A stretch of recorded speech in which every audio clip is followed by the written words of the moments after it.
Welcome to Sweet Life Beat Life. We hope this video helps. In this video, I will explain how to change WhatsApp storage email. To begin, open your WhatsApp application on your smartphone. Look for the settings icon, which often appears as a small gear or 3 dots, and tap on it.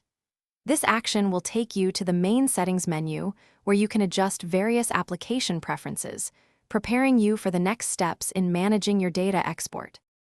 Once in settings, navigate down the list to find the chats option and give it a tap.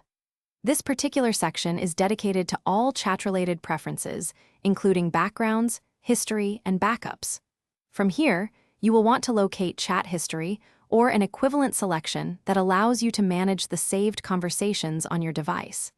This is a critical step before you can export any data. Within the chat history menu, you will see an option labeled Export Chat. Tap on this to proceed. Next, select the specific individual or group conversation that you intend to export from your list of chats.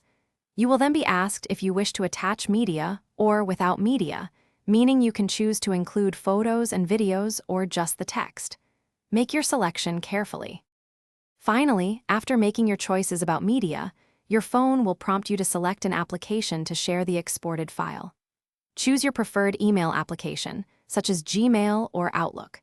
Then, carefully type or paste the new email address where you want to send this important chat data. Double-check this address for any typing errors before hitting the send button to ensure your chat history reaches the correct destination. Thanks for watching. Consider subscribing if we helped you.